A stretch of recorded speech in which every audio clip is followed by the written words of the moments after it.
Hello viewers, আমি এখন আছি নদীর পাড়ে। আমরা এখন গাছে আম পারবো।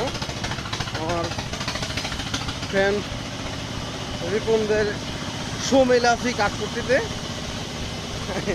এই যে আমার ফ্রেন্ড রিপন, আমরা এখন কি গাছের আম পারবো, রিপনদের গাছে আম পারবো আমরা।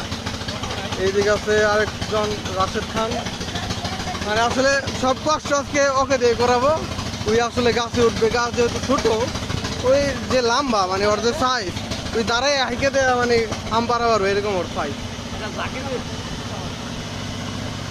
গাছে আম ভালোই আছে, আমগুলা মানে আঁশ নাই, খুব সুস্বাদু এবং টুকানা। দেখুন মানে ওর মাথায় কি পরিমাণ বুদ্ধি। এই একটা কাঠের টুকরা, এগুলা ছোট ছোট আরো টুকরা দিয়ে তার কাটা মানে এটা একটা চঙ্গ বানাইবো। এই উপরে ওঠার জন্য চঙ্গ বানাবে। মানে এত বুদ্ধি না বন্ধু, মাছ কেমনে তৈরি রাইতে? হ্যাঁ না, তোর বিয়ে করার পর দিয়ে বুদ্ধি বাইরে গেছে কাহিনী কি? তোর বোর বুদ্ধি তোর মাথায় আই পড়ছিনি সব। হ্যাঁ আছে।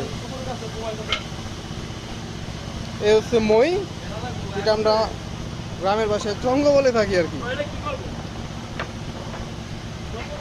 ওরে করা করা উঠ, আসতে যদি উঠ পড়িস না আবার, ডাকাতে লাগুনি।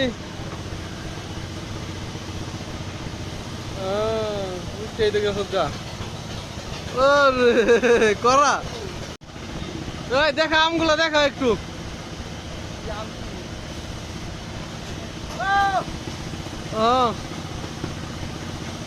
ওই উপরে ওঠে এই আমগুলা পারতাছে। হ্যাঁ ঠিক আছে, চালায় যাও বন্ধু, চালায় যাও। এ হচ্ছে ওদের গাছের আম। Too much blood.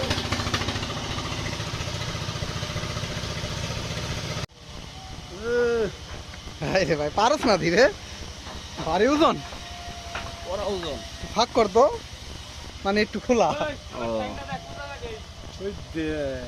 করা। তুমি নামো এখন, তোমার কাম শেষ।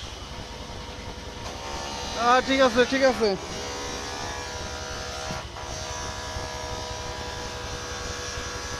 আমি একটু দাগ পড়ছে দাদা, সবগুলা কালো কালো।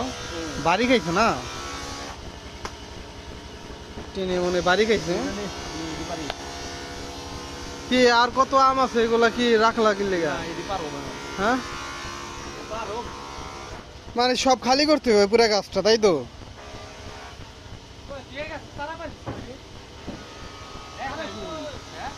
ঢোকাই তুই আমি আমার ভাগ করে